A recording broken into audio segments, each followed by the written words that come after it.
Hey everyone, this is Grox. Welcome to A Game of Rights. It's the first video in what will be more videos.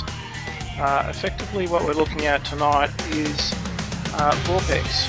So Vorpx is a really cool application that you can purchase that will convert a lot of 2D and 3D games into VR. Obviously 3D is not required, as long as you've got some sort of VR headset. Normally that's what you use Vorpx for. And it's quite fantastic.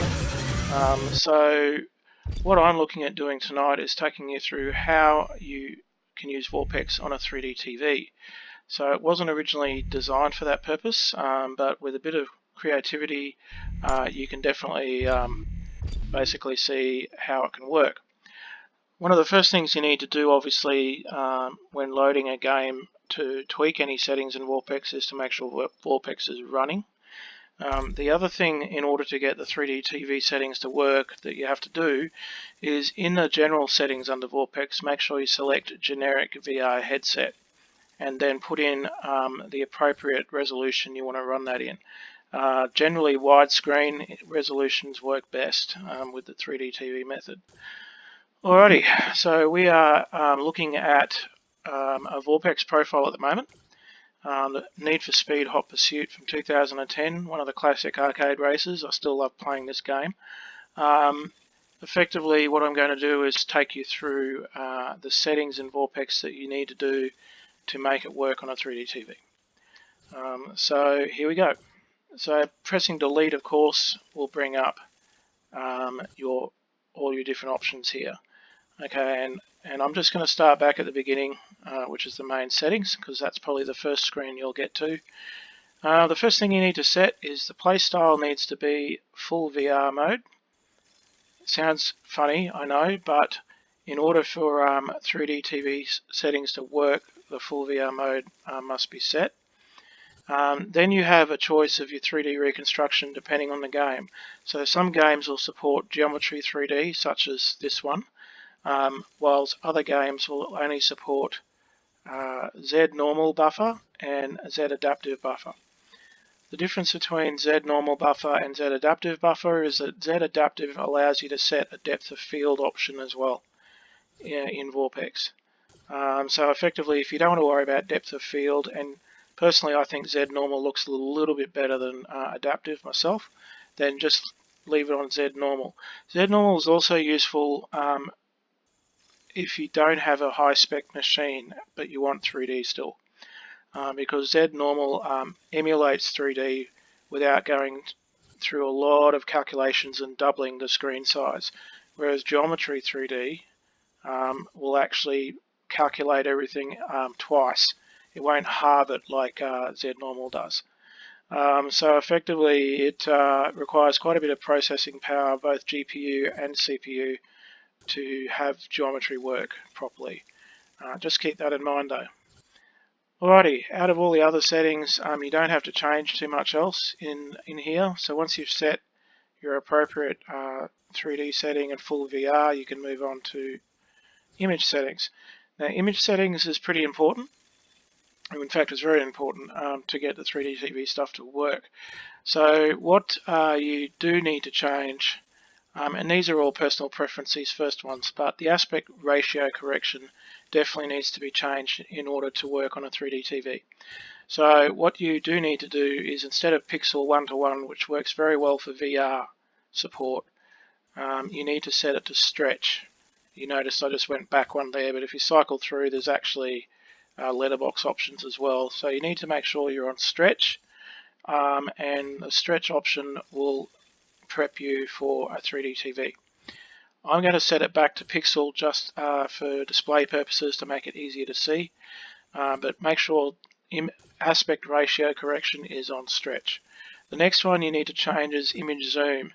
So effectively any image zoom between 0.77 and 0.79 is fine. It does depend on your 3D TV and the game.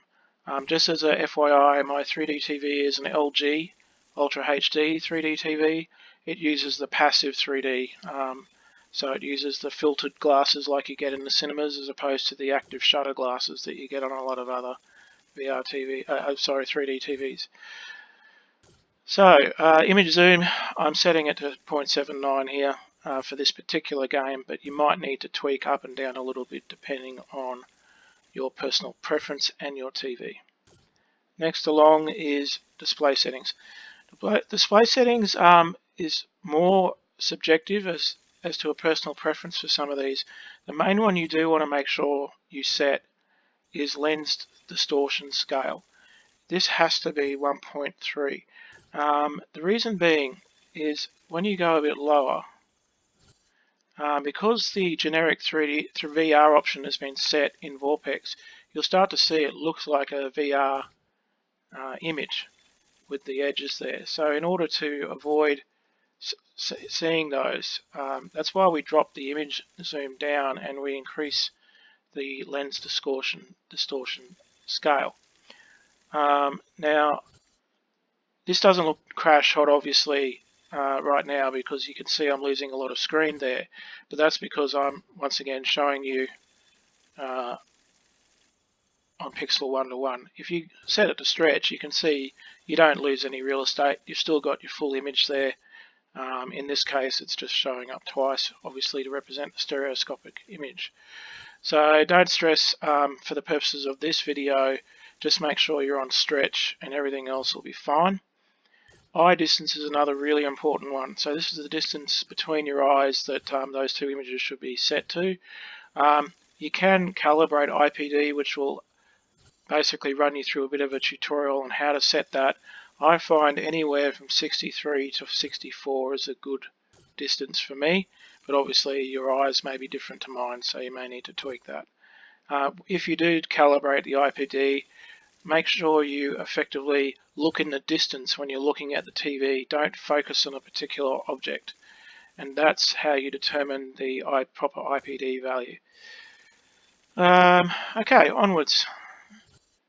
Head tracking I've turned off because it is 3D TV. We're not trying to emulate any sort of VR stuff here, so make sure that's off.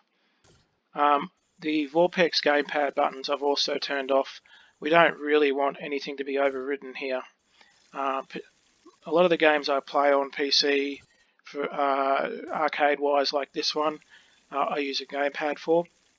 If you are using a gamepad like me, make sure Override Xbox Gamepad is set to off. If you are emulating or wanting to emulate a gamepad using perhaps your mouse and keyboard and what have you, or vice versa, if you want to emulate a mouse and keyboard using a gamepad, you could turn this on. Next, we have the VR hotkey menu settings. We don't have to worry about that. And then we're back at main settings again. So once you've just set those settings, you will be ready to play. Using Vorpx, you'll be ready to play your 2D game like Need for Speed, Hot Pursuit here in 3D. So what I'm going to do is I will just set that stretch setting so I can show you properly what it looks like. OK, and save. I'm changing it now to 3D mode for my TV, which means you may or may not see this, but if you do see it, you can see that there's two images there. They're apart from each other. When I throw my 3D glasses on, my passive ones in this case, it will look fantastic. It is amazing 3D in Vorpx. It's better than Depth 3D. It's better than Reshade. It's just superb. You don't lose any sort of quality as well if you're using Geometry 3D. Effectively, you can run a game at, if you've got a powerful enough machine, you can run a game at 4K, running at 60 frames a second, and you can still do 3D. There's just no image loss at all. So it is pretty amazing.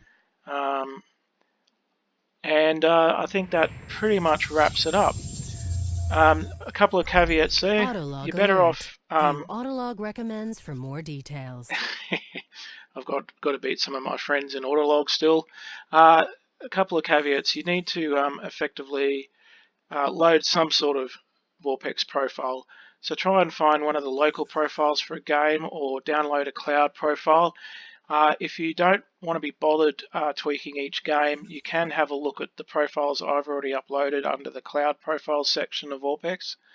Effectively, if you search for Grox as the content creator, you can find, I've labeled as many as I could with 3D TV at the end.